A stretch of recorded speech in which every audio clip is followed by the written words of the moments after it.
Eu sou Leila, sou mestranda pela Universidade Metodista de São Paulo, no programa de pós-graduação em educação, especificamente da área de formação de professores.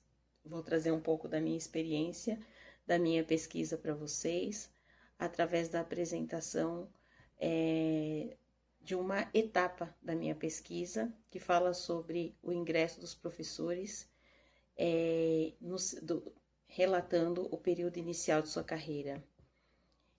Então, eu falo para vocês especificamente sobre os professores que atuam nas redes municipais do ABC Paulista, e eu trago através das narrativas os relatos de professores que trazem a sua experiência nesse período de indução, nesse período inicial de ingresso, que coincide geralmente com o seu término de formação profissional. Nós temos aí basicamente professores que trabalham nessas redes citadas dos municípios do ABC Paulista. O objetivo de desvendar essas vivências e esses desafios enfrentados pelos professores, ele traz, através dos estudos de Connelly e Clandinin, da obra Pesquisa Narrativa, a possibilidade de trabalharmos, como eu disse, com as experiências relatadas pelos professores na sua prática.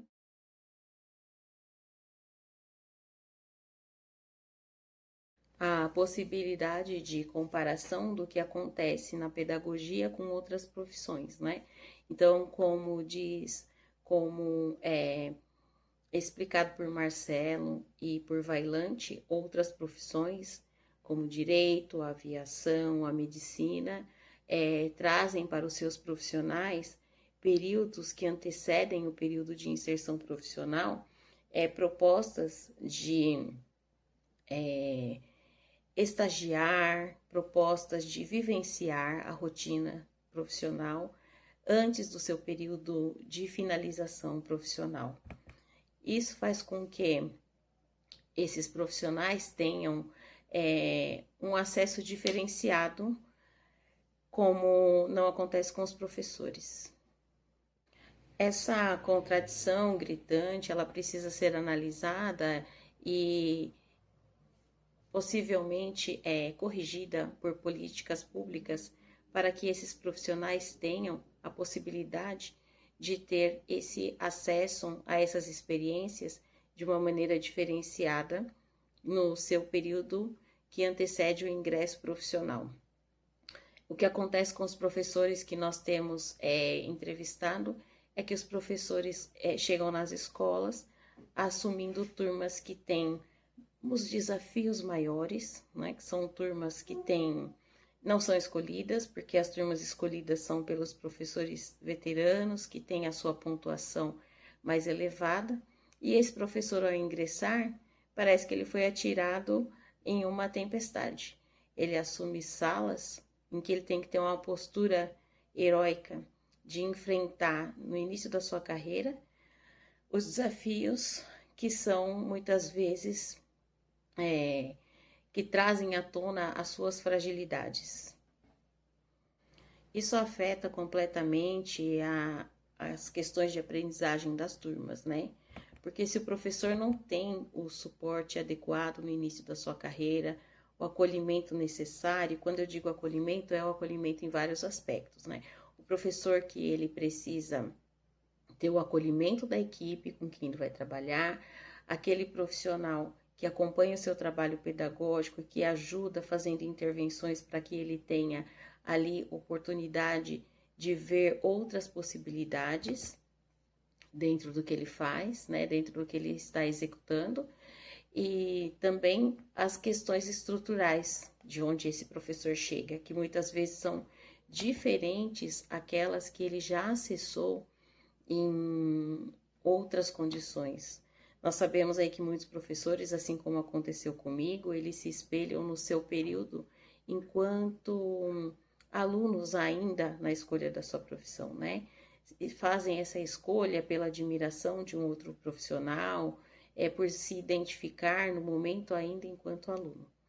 Então, esse profissional, ele passa por esse período, muitas vezes, vendo uma determinada estrutura, conhecendo a comunidade em que ele está inserido, mas quando ele passa para o seu período de atuação, isso é totalmente diferente. Nós sabemos, como eu disse em relação à pontuação, que também as escolhas desses professores, muitas vezes, não é a que eles desejariam. Então, eles trabalham sempre no início das suas carreiras em regiões que têm demandas específicas, né? Que são regiões mais carentes, que não são escolhidas por profissionais que já têm um tempo nessas redes em que eles atuam. Do ponto de vista citado, né? Nós sabemos que a narrativa, ela é o próprio fenômeno. A partir do momento que eu trabalho com essas narrativas, eu sei que esse profissional, ao fazer esses relatos, ao escrever, ao reviver, né, essas experiências, ele tem a possibilidade, inclusive, de ressignificar essas experiências para ele, do modo que ele viveu. Por esse motivo, ocorreu a opção de trabalhar com 3 professores ingressantes e 3 professores veteranos, né? Então, o professor ingressante, ele traz o desafio que para a gente mostra que ainda não está sendo apoiado pelas políticas públicas, as lacunas que são existentes de modo contemporâneo, e os professores veteranos trazem para a gente as dificuldades enfrentadas no seu período de inserção e também relatam possibilidades, algumas questões que tiveram evolução e outras que ainda precisam ser analisadas e repensadas pelo poder público.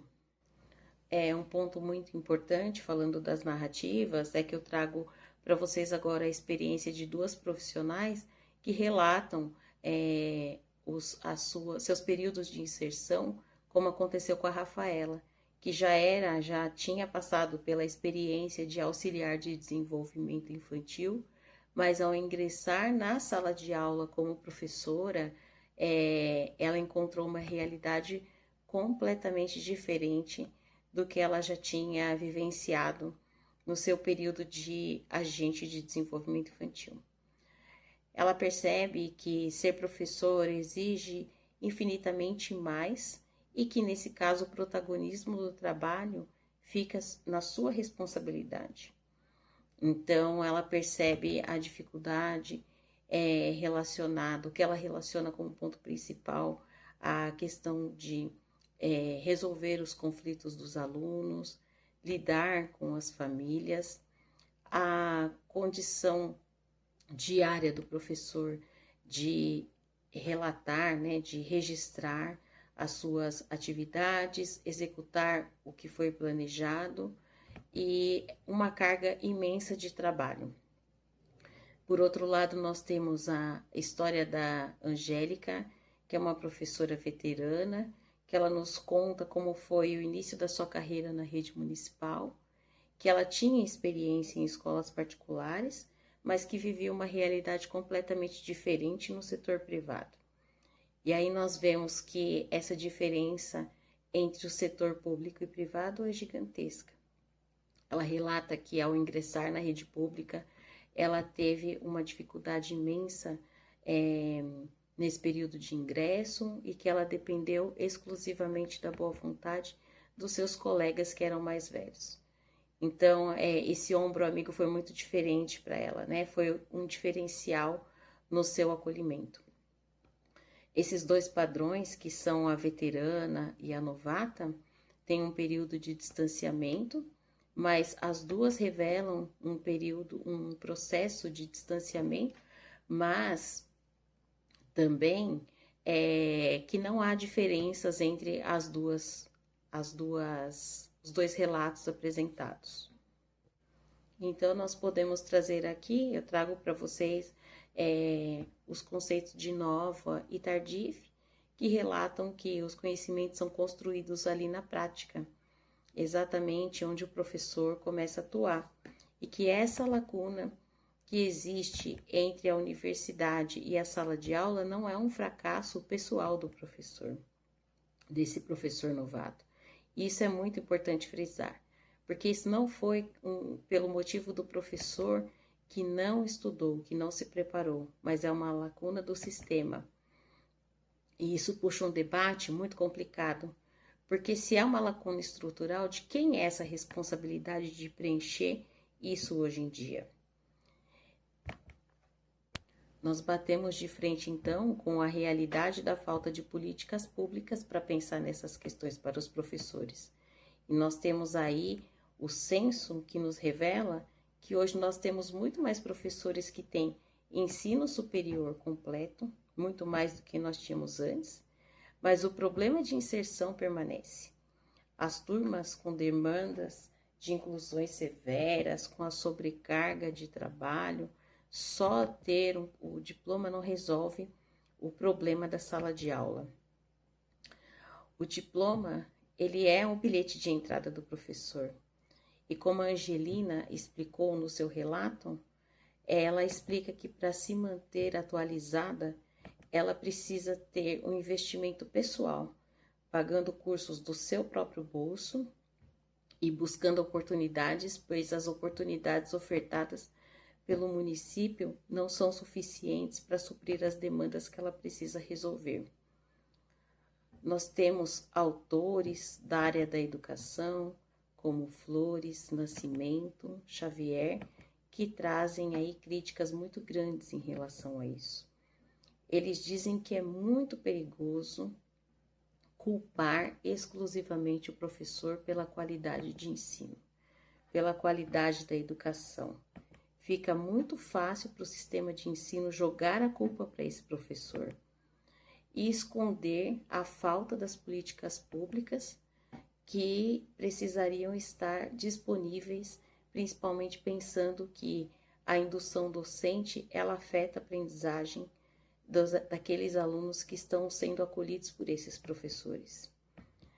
Entra aí nessa questão um ponto também muito importante trazido por Bernadette Gatti, que ela ressalta que o papel da escola não é só passar conteúdo, trabalhar com a lousa, trabalhar com o caderno, mas que a escola também precisa trabalhar com as questões éticas, com os primeiros laços sociais, com a formação do cidadão, e que esse trabalho ele é muito denso, né? Ele tem uma complexidade gigantesca. Se a gente for pensar no sistema público de educação, dependendo, por exemplo, de um sistema público privado, seria uma conta que não fecharia. É como se eu contratasse um arquiteto para construir um prédio público e ele que tivesse que trazer os seus tijolos, o cimento, tudo com o seu próprio salário. Isso não vai acontecer. Então, é uma comparação que a gente pode fazer para entender o panorama geral e entender que a indução docente, ela não pode depender do heroísmo do professor e nem dos seus próprios recursos financeiros. O desenvolvimento profissional, ele precisa ser uma política de Estado contínua, real, e a formação do professor, ela não termina exclusivamente no dia da sua formação universitária. Então, a gente precisa entender que enquanto essas políticas não chegam, nós precisamos olhar para o que acontece agora. Nós sabemos que existem aí possibilidades como a salvação tecnológica, que pode trazer aí para o professor, vamos dizer, um apoio importante e essencial para a estrutura do seu trabalho. A pesquisa, ela mostra que o professor que consegue lidar com as tecnologias, ele pode ter um desenvolvimento em frentes principais, como, por exemplo, na preparação das suas aulas. Nesse sentido, é possível pensar aí na luta contra as burocracias. Nós temos aí editores de textos, planilhas, o uso da inteligência artificial na elaboração de relatórios e de outros documentos, libera tempo para o professor focar na pedagogia e no acolhimento e intervenção dos seus alunos. Então, é muito importante dizer que Se o professor tem o seu tempo organizado e o seu tempo é destinado para a intervenção com os alunos no período que ele está na sala de aula, com certeza o desenvolvimento das suas turmas apresentará mais eficácia. É importante fazer algumas ponderações a respeito do uso da tecnologia.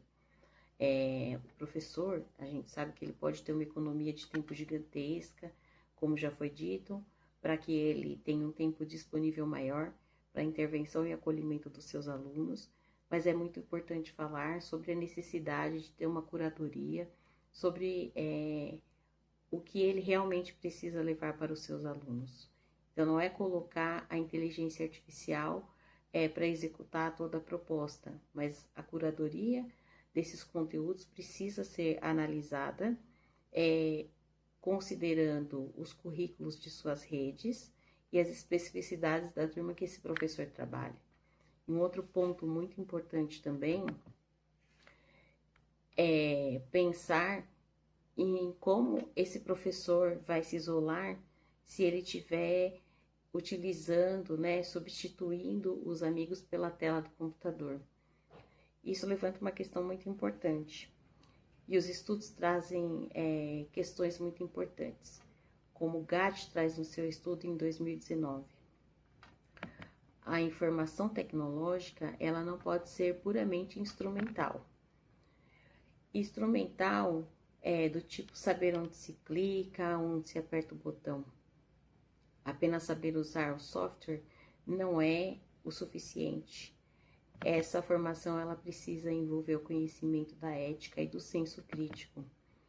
A tecnologia ela precisa ser um instrumento de autonomia, de conexão com as comunidades de prática, com outros professores, mas a IA não pode ser usada de forma cega, né? Ela não substitui o calor humano, nem a troca de experiência entre os professores. Então, a gente sabe que ela tem que ser uma ponte e ela não pode ser um muro. Então, nós caminhamos aqui por muitos assuntos e é importante a gente recapitular que a indução docente, que é esse rito de entrada do professor no seu ambiente de trabalho, é um período muito complexo. Ele é extremamente complexo e ele traz uma reflexão de que não podemos deixar esses iniciantes à própria sorte. Isso afetaria a base de toda a sociedade e é importante que todos se preocupem com isso. A fundação da aprendizagem ela é moldada e ela que vai sustentar todas as outras profissões no futuro. Os médicos, como citamos, os engenheiros, todos passaram por professores nos seus anos iniciais. E a gente sabe que se a base não é sólida, o futuro não é promissor. Pensar um pouco sobre a metodologia que foi apresentada aqui no trabalho,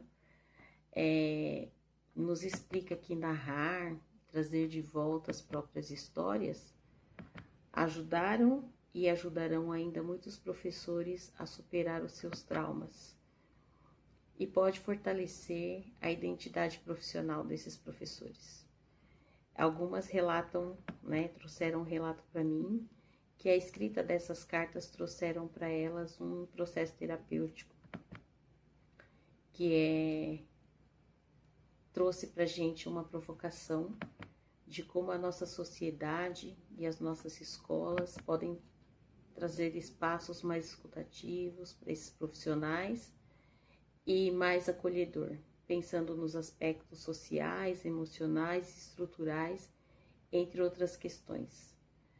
Isso é importante porque nós temos aí um grande número de professores que ingressam, de futuros professores que ingressam nas universidades, mas não têm concluído o curso, têm optado por fazer a troca, porque esses professores, quando se deparam com a realidade, eles acabam desistindo da profissão. Então, nós temos aí alguns passos que podem ajudar a contribuir na revisão dessa estrutura, e eu espero que esse trabalho traga aí possibilidades para a rede e para os outros profissionais em conhecer, em buscar essas esses desafios enfrentados pelos professores ao longo dos primeiros anos em suas vivências profissionais.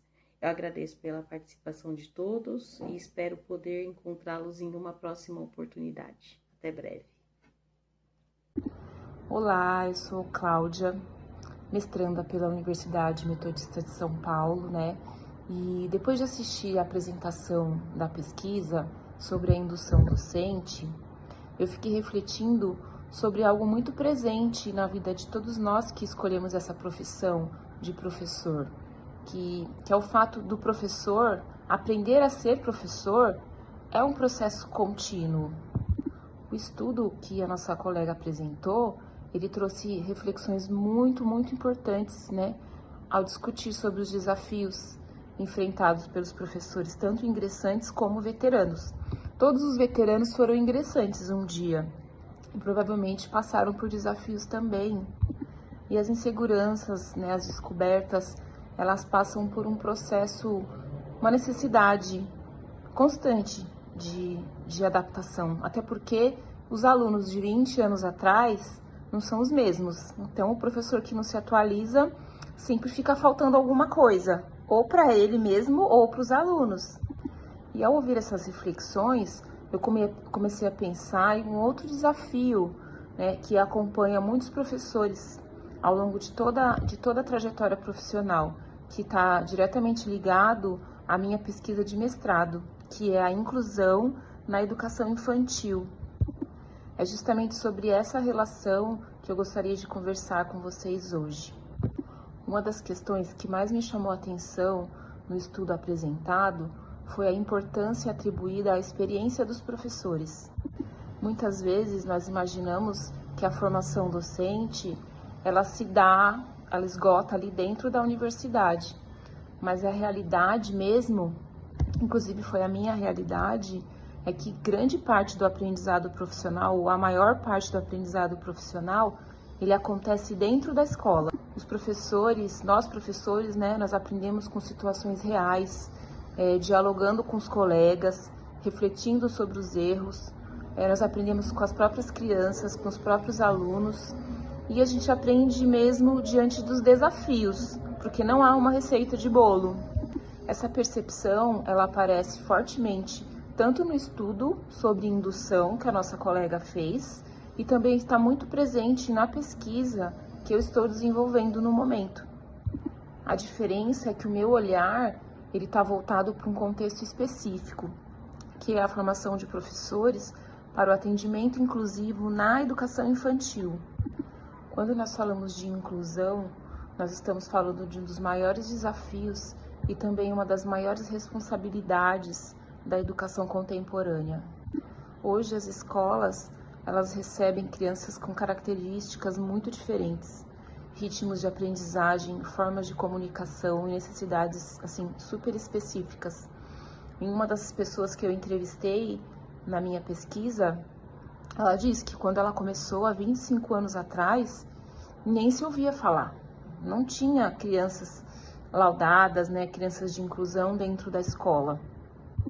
Então, para a gente saber lidar com esse novo contexto, exige que os professores desenvolvam novos conhecimentos, novas estratégias, novas formas de compreender o processo educativo. Muita coisa mudou, muita coisa muda sempre, porque as características das crianças têm mudado muito.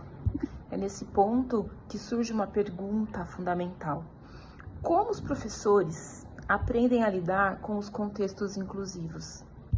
Será que a formação inicial oferece todas as respostas?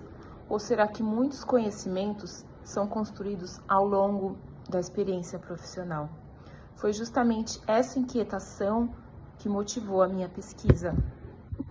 Meu objetivo é compreender como as professoras da educação infantil constroem, narram e atribuem significado às suas experiências relacionadas ao contexto inclusivo. E por que ouvir as professoras, né? Por quê? Uma escolha importante do meu estudo foi trabalhar com narrativas docentes. Eu gostaria de explicar rapidamente o motivo dessa decisão. Muitas vezes nós discutimos a educação analisando documentos, analisando leis, indicadores ou resultados.